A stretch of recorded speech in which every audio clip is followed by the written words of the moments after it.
एक दफा आंख, नाक और होंठ में बहस छिड़ गई। आंख ने कहा, मैं सबसे ज्यादा अहम हूँ। अगर मैं ना हूँ तो इंसान इस दुनिया की खूबसूरती ना देख सके, एक कदम ना उठा सके और कभी अपने ख्वाब और मंजिल को ना पा सके।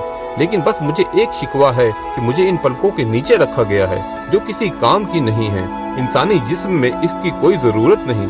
अब नाक की बारी आई और नाक ने कहा कि मैं सबसे ज्यादा अहम हूँ। अगर मुझे इंसानी जिस्म से निकाल दिया जाए तो इंसान कुछ भी ना सूंघ सके।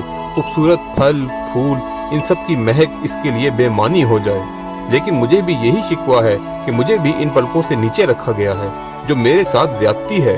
अब होंठ की बारी आई और उसने कहा कि मैं सबसे ज्यादा अहम हूँ। अगर मैं ना हूँ तो इंसान बोल ही ना सके, और अगर मैं अपने आप को बंद कर लूं तो इंसान चाहते हुए भी कुछ ना बोल सके, और मेरी वजह से चेहरे की खूबसूरती में चार चांद लगते हैं। लेकिन मुझे भी यही शिकवा है कि मुझे इन पलकों से नीचे रखा गया है, जो मेरे साथ ज्यादती है। पलकें खामोशी से ये सब कुछ सुन रही थी, और आखिरकार पलकों ने हार मानी और कहा, तुम सब ठीक कह रहे हो। मैं किसी काम की नहीं, मेरे होने न होने से कोई फर्क नहीं पड़ेगा। पलकें सबसे पहले आंखों के नीचे आ गई। अब जब नाक और होंठ ने देखा तो उनकी चीखें निकल गईं कि ये कैसा खौफनाक चेहरा बन गया है।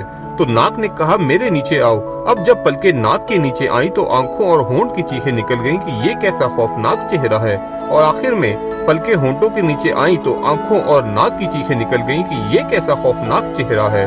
तो अब आंखें, नाक और होंठ सर जोड़ के बैठ गए कि क्या किया जाए, और आखिरकार ये नतीजा निकला कि पलकों को वापस उसकी जगह भेज दिया जाए, क्योंकि वही उसकी जगह है। उसके नीचे आने से हमारी भी वैल्यू कम हो रही है।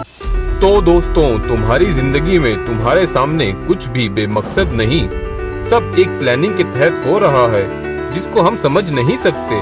जब एल्बर्ट आइंस्टाइन ने 4 साल की उम्र तक बोलना शुरू नहीं किया था, और जब वो अपनी स्कूल लाइफ में आम बच्चों से बहुत पीछे थे, तो उस वक्त उनके टीचर्स और पेरेंट्स को ये लगा था कि ये जिंदगी में कुछ नहीं कर सकेंगे। लेकिन वो ये नहीं जानते थे कि ये सब एक प्लानिंग के तहत हो रहा है। उनकी नॉर्मल स्कूल और नॉर्मल बच्चों में जगह ही नहीं थी, क्योंकि उन्होंने कुछ ऐसा करना था जो नॉर्मल बच्चे नहीं कर सकते थे। बस ये याद रखना, इस दुनिया में कुछ भी बेमानी, बेवकूफ़ और बेमकसद नहीं।